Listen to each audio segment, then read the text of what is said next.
Welcome to today's episode of the Osasu Show. We are at Adagbo community in Agatu local government area of Benue State. We've spoken to the chairman of the community, which we'll be seeing later on in this episode. We've spoken to victims who lost their loved ones, their relatives, in the massacre that occurred during the last week of February.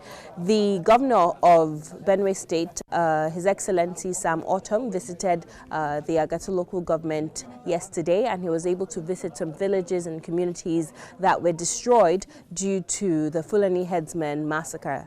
So today we'll be talking to more people and more indigents of these communities and local government area, asking them exactly word for word what occurred during the Fulani headsman visit to Agatu. This is not the first time this has occurred. Back in 2012, we had over 150 people killed due to this Fulani herdsman crisis. So again, we would like to figure out what is the permanent solution to this continuous conflict that has been occurring. Stay tuned for this exclusive interview. My name is Osasu Benin, and I am your host.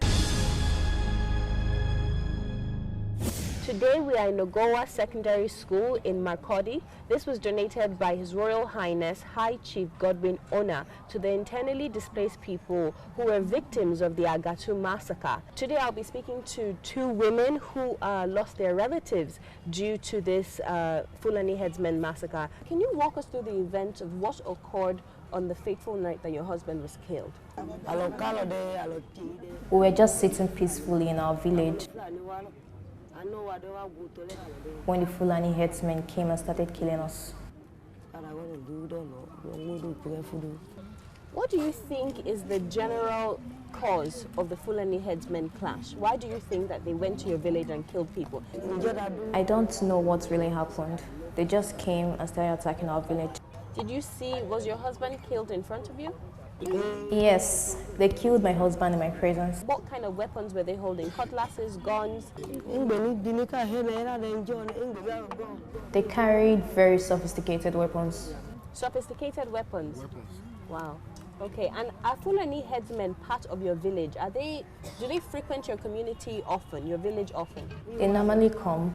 What do you think is the solution to end this Fulani headsmen clash that we're having today? Government, please come to our aid. Thank you so much, ma'am.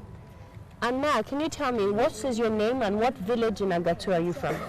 I'm from Ukolo in Agatu. Okay, can you walk us through the event of what happened on that fateful night that your husband was killed? We were just sitting in the evening when the Fulani herdsmen just came. When they came, we started running into the bush. They just surprised us. We ran into the bush and they killed my husband. Is this the first time Fulani headsmen have attacked people in your village? It's not the first time. The first time they came, we ran to the farm. How many days was your village attacked for? They came about 4 to 5 times. Why didn't anybody call security services for backup to help you in the community when they were coming frequently? We called them, but there was no response. What of your local government chairman? Were you able to get in contact with him, your leaders, your village heads? We've told them. They are aware. What do you think the core issue of this Fulani headsmen clash is, and how can the government solve it once and for all? Government should mount permanent checkpoints in our village. Thank you so much for this exclusive interview, and we'll be right back on the Osasu Show. Welcome back to the Osasu Show. We're still in Ogowa Secondary School in Makurdi, Benue State, donated by His Royal Highness Chief Godwin Ona. We're here with his son, who's the coordinator of this camp that is inhabiting internally displaced people from Agatu local government area. Thank you so much for joining us in today's program. Thank you, ma'am. So, Mr. Emmanuel, can you tell us what are the basic essentials that we can provide, or the government can provide, for the internally displaced people in this camp?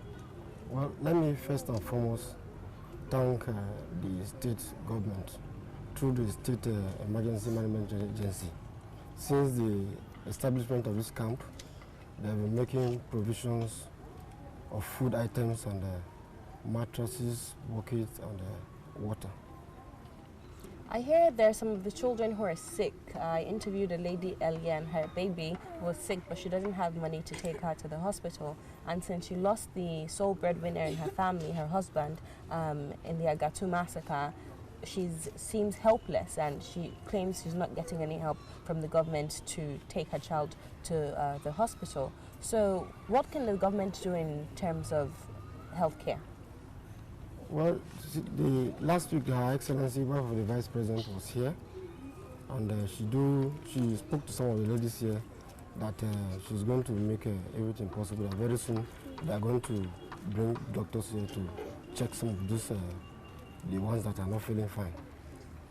Even yesterday, the face of Idoma, an NGO, paid a visit to this place. She also made that same promise that she is going to make everything possible to bring these doctors to this camp so that they can checkmate some of the displaced people here that are not feeling fine. How long do you think it would take to get the people of this camp resettled back to their villages spread around Agatu? I don't really know. I don't know. Have you heard any word from the governor? The governor, for the past month and a half, hasn't visited the scene of Agatu till today, April 5th, and the massacre occurred the last week of February. So on the 25th, sorry, on the 23rd, 22nd, 23rd, 24th, 26th and 27th, if I'm correct. So why do you think the governor hasn't responded, and why do you think it took him this long to visit the scene of the Agatu massacre? That I don't think I have any much to say, because it's a security issue. The last meeting they had, the governor of Benin State and governor of Nasarawa State, was in February. The governor of Benin State went to Nasarawa State, and the Nasarawa State governor made a promise that they are going to visit Agatu. So I think His Excellency, the governor of Benin State, was waiting for his Nasarawa State counterpart to come so that they can go.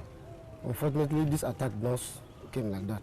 The massacre happened for 1 week straight, so it took the governor 1 month and a half to respond.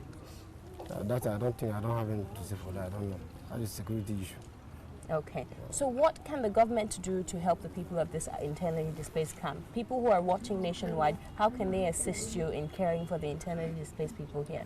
Well, if they can help us provide basic facilities like Medicare, pipe-borne water and securities. Like I see some of them don't have mattresses here. If they can help with such materials, we remain very grateful to them.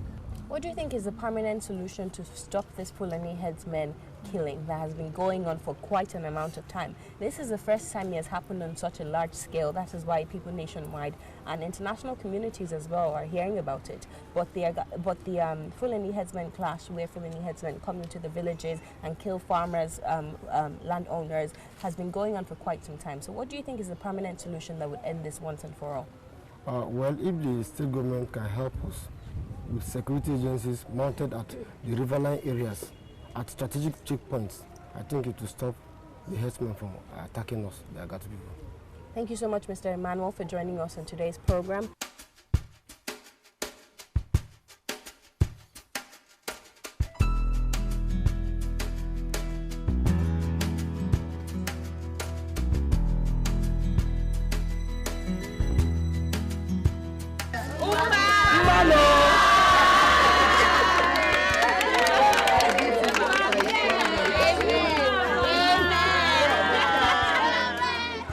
We're reporting live from Agatu local government. We're right now at the local government headquarters with the chairman, Honorable Joseph Mbede. Thank you so much for joining us in today's program. Thank you.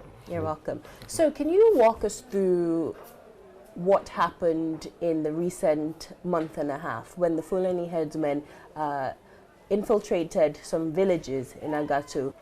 Yes, it's very unfortunate here to the people of Agatu. The Fulani headsmen came here in their numbers with their cattle. In fact, what we saw here, we never experienced in the whole lifetime. Honestly, it's quite unfortunate. The disaster was obvious. They have sacked about 475 villages. And these people are all homeless for now, as I talk with you. What do you think is the reason this occurred? The reason, nobody knows the reason. They just say they want to come and graze. And once they come with their arms. They come with, in fact, Agatu is just a small local government. But the number of cattle that come to enter this Agatu sometimes are more than 3 million cattle.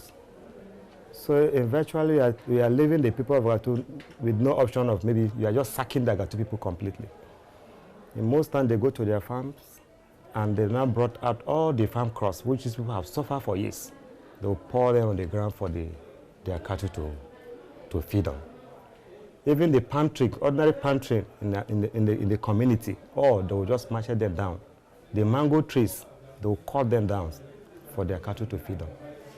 Honestly, I've never seen such destruction. Isn't there any protective mechanisms that we can deploy?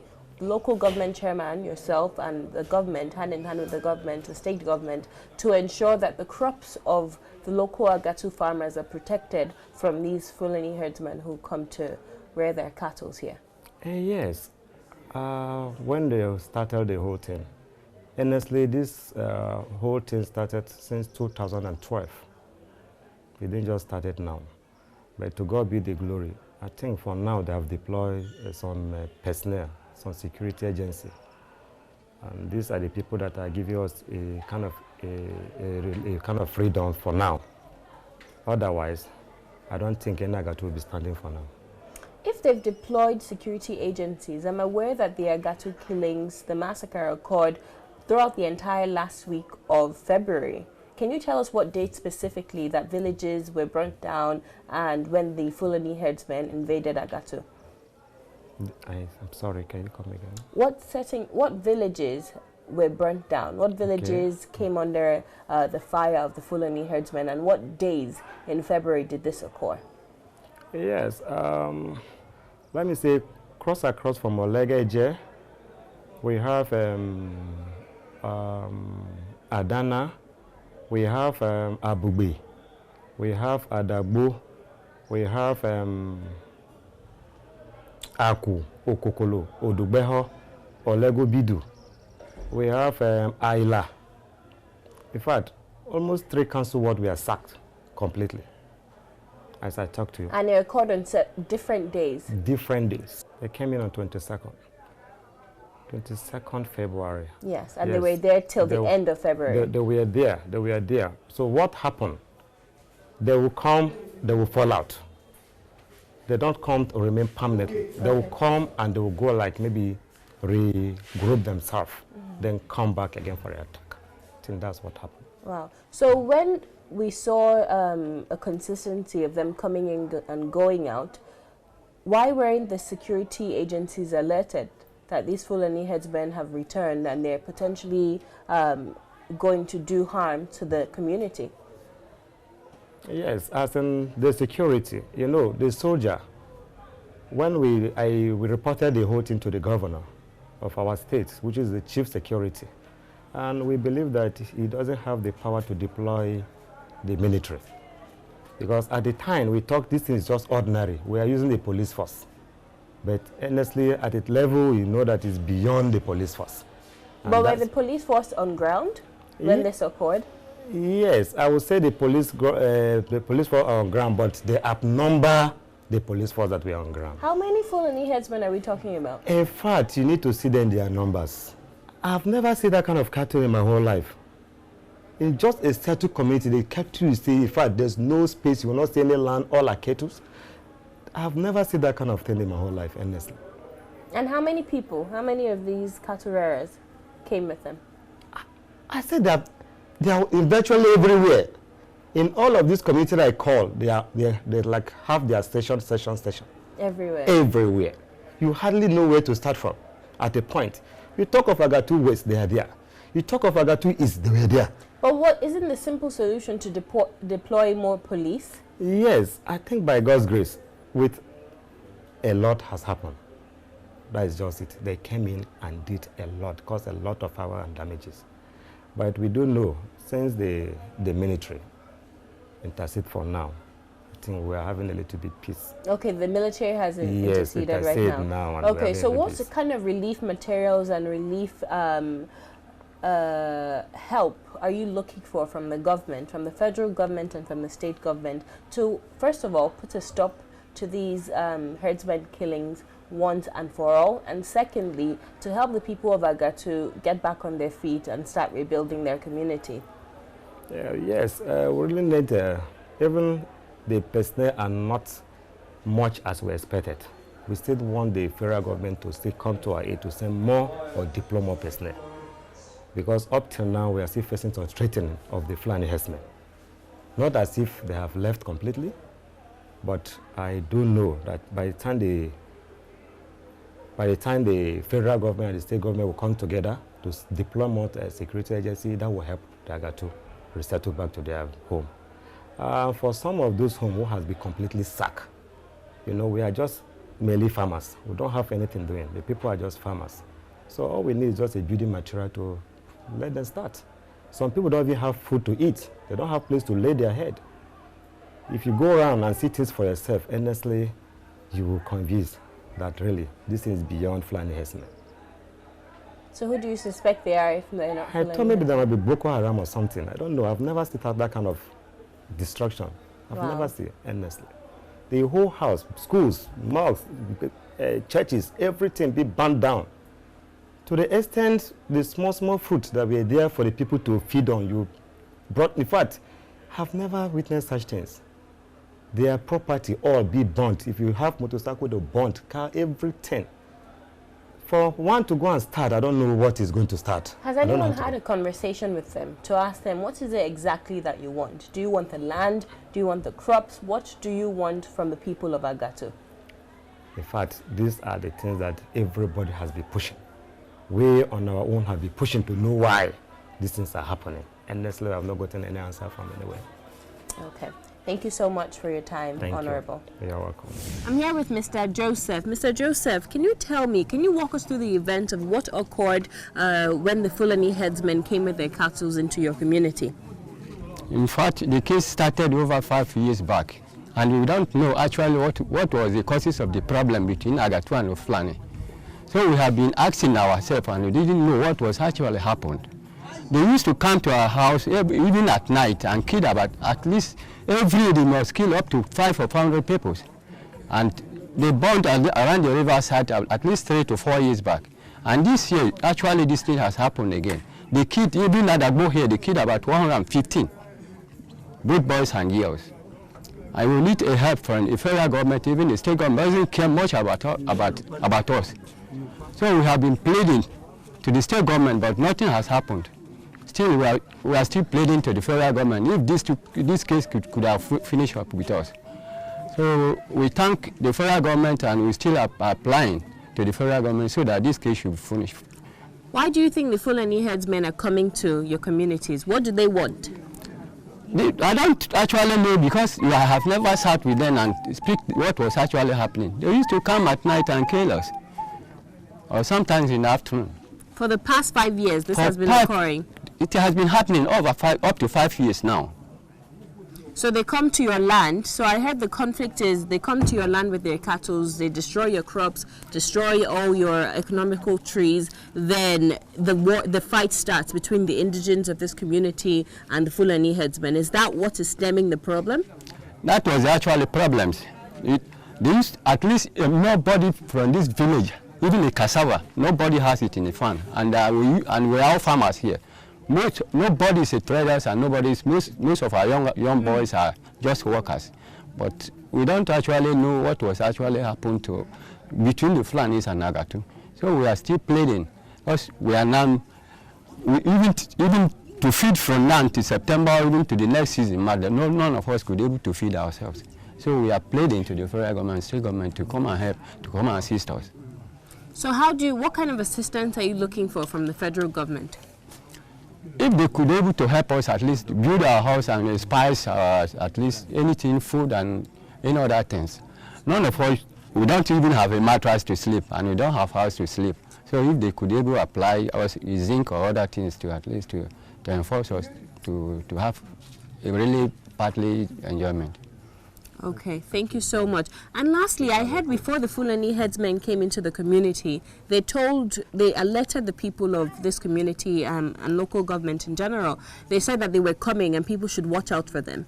So when you heard that the coming of the Fulani herdsmen, were you scared, and did some people leave the community because of that? All of us leave the house because we could not, they come with at least about even more than 500 of them, and they are with guns. and none of us has guns. So we have All to of run them out. came with guns. And their cows. So we could not able to stand with them. And they would just shoot you on sight, or is it only if you have a farm that they would kill you? So if none of us now, if within the area here, if we have a farm at least a kilometer far, we could not able to go. And we have nothing to do rather than farming. So how come they left the farms and came to your houses to burn down the houses as well? Yes. They used to come even at any time, even at farm and at home. So is the issue just about the farm? Do they want to possess the farm, or they just want to drive the people of Agato away from here? They drive us, and at least, and the cow will take everything and eat everything. Okay. Thank you so much for your time. Mrs. Lizzie, can you actually walk us through your own perspective of the issue that occurred here at Agato, and what your solution is to the government, how you can advise the government to solve it? Well, we know how far the Fulani fight with us because we cannot withstand it. As you can see, even me, I lost one son and one daughter. So they killed them just because we are running just to save. So, and then I plead for the government to assist us because we have no food to eat. There is no house shelter to live. We don't even have clothes. There is not even good water to drink. So I'm pleading with the government to assist us if they can assist us. And you see, there is no road, and we need security that will guide us because of the war. Some military personnel were recently deployed to Agato. Do you feel safe now that some military personnel have been deployed here? You know, there are many ways that the Fulani can bust out, because maybe the security may be at this place and this place, but there's road for here for the Fulani to pass. But I don't think that we are safe, because we need some that will be in our village. Living in your communities with you? Yes. How many people do you think lost their lives due to this recent massacre? Almost 500 people lost their lives, both pregnant women, little children, young men and young boys. Did you see with your eyes dead bodies on the road? Even I lost my two sons. Can you recount to me your experience? What exactly happened? What days were your community attacked? Just one beautiful afternoon. We just sit down. We went to farm. So from the farm, we started hearing the gun. They started shooting gun. What happened? They say it's Fulani. So on our way running, so they attacked us, but God saved me and my two daughters. So we lost many of our young boys and young girls. But on our coming back, there are so many dead bodies in the compound. So, but our community people has to let us out so that they will bury them before we come, because we are women. So we are very angry of what happened. So we need the government to assist us. What do you think the Fulani headsmen want? I don't really know what they want. Because you know I'm a woman, so I don't really know what they want. Okay, thank you so much for your time, Mrs. Lizzie. That's it for today's episode of the Osasu Show. We'll be heading back to Abuja. But before we leave, we'd like to plead with the federal government and the state government to really look into the issue of the Agato massacre. Over 350 people were killed between February 22nd and February 29th. This issue has been ongoing for over 5 years in Agato, Benue State. So we really need to bring the perpetrators to books to end this issue once and for all. From our investigation, the genesis of this issue started when the Fulani headsmen brought in their cattle to trample on the crops that were grown for over 3 months and sometimes 8 months on the land of the Agato people. Therefore, the people here are hungry, they're starving. People here don't have the place to lay their head at night. They don't have mattresses, they don't have clean drinking water. So they really need the assistance of all the organizations out there, the NGOs and the federal government, to provide for them at their time of crisis. So I'll see you same time, same place next week. And until then, you can watch extended clips of this episode on our website, www.theosasushow.com. Take very good care of yourself.